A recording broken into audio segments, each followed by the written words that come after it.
isa sa bawat 10 Pilipino ang naniniwalang nasa kabilang mundo ang parehas.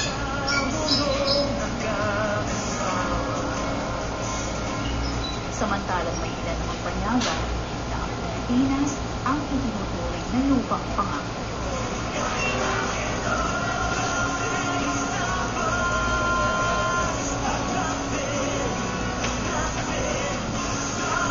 Dito nila itinunda ang pangarap na mas magandang buhay.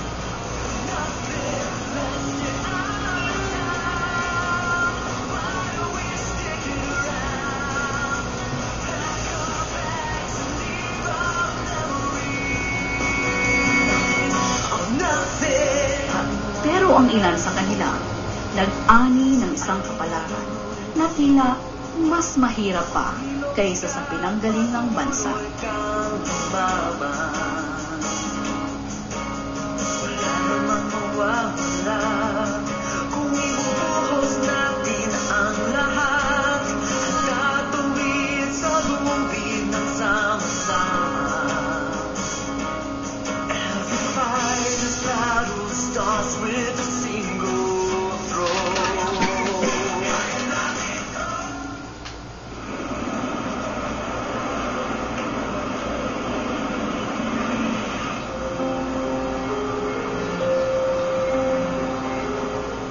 Mula nang gawing sentro ng komersyo, ang dating base militar ng bansang Estados Unidos ng Amerika sa lungsod ng Olongapo, dumami ang mga nabigyan ng trabaho.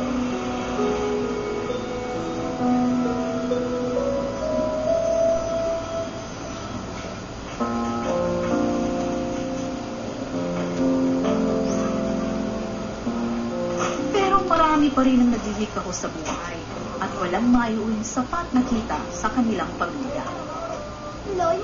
Kabilang na ang ilang banyaga.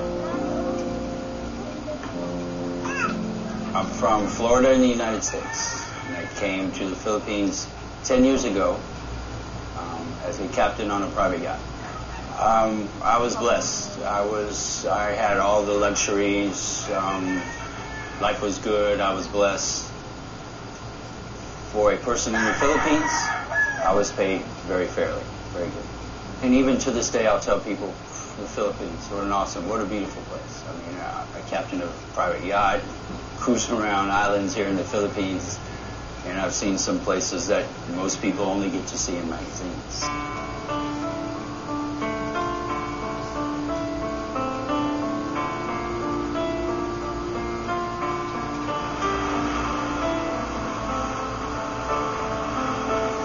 As things went on, 5 years into my 10-year stay, as it's worded here in the Philippines, end of contract, within reason. But that's just what happened. The bottom line, it's end of contract, and it was for the first time go out and find other work. I thought it would be abundant, and found out very quickly it was not. I've gone 6 months without work, and since I've had the 2 boys. That was brutal. That was hard. That was hard.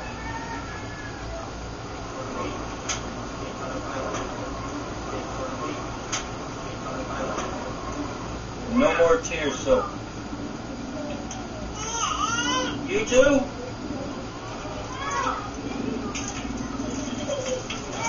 Dahil nakakabili po kami ng mas pagkain din yan. Kung saan pupunta. Kasi nga po magandang bahay, pantong. Maraming pagkain din yan. Yung kakilala ko, pinaan po siya, pinirahan. Kaya yun, nawala po ng trabaho. Pinirahan siya din sa boss niya. Nawala siya ng trabaho, kaya ang pagpagkat mo sa ganito.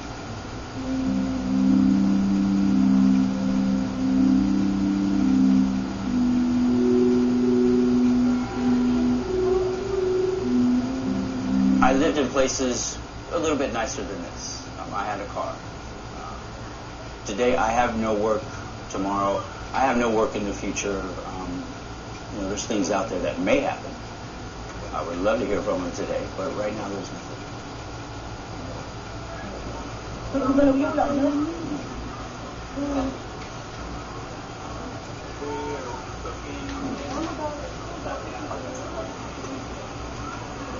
Masamang anak ko pa nung mahirap. Masakit po, pero hindi ko sila nilipindi. Mahal ko po siya. Maawa po. Napamahal na po kasi ako sa kanya, kaya hindi ko siya iwan. Kahit po inanit ko minsan ng pamilya ko, ganun. Nasawang ada po ka na wala na silbi. Kaya kung magagawa natin kung ano po ang trabaho.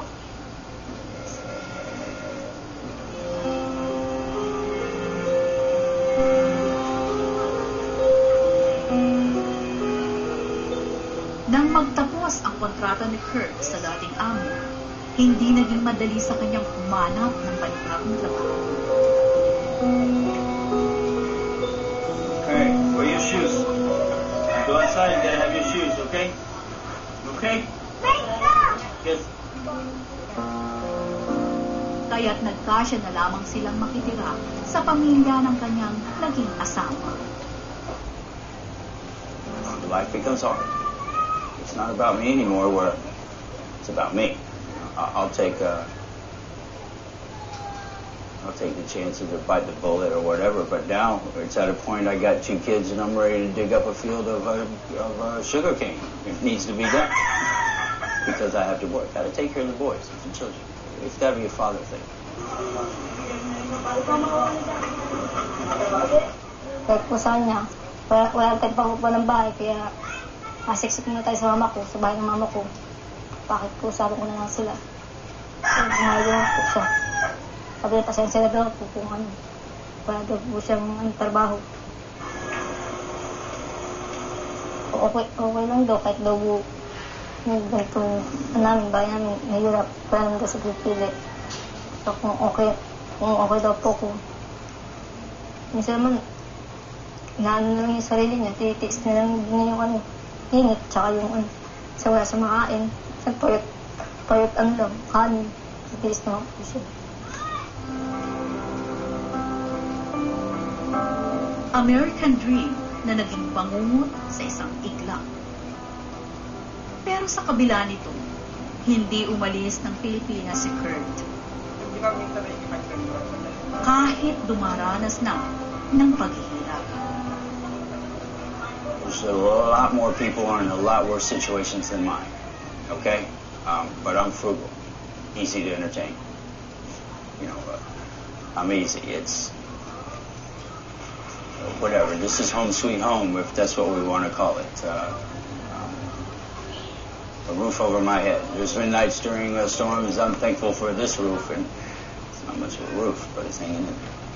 It's hanging in there. You just got to be positive in life. And I was this way before. Maybe just wasn't smart. You know, life is hard. Life gets hard. You see your kids crying. Life is hard. And as a man, you know, you're not doing the man thing. It can get to you. The people are cool with me, are nice to me. Food is good. Philippines is cool. I like it. Napamahal ko siya. Sasay ko nga po sa kanya, bumalik mo na sa kanila. Kaso ayaw talaga. Gusto niya dito daw po.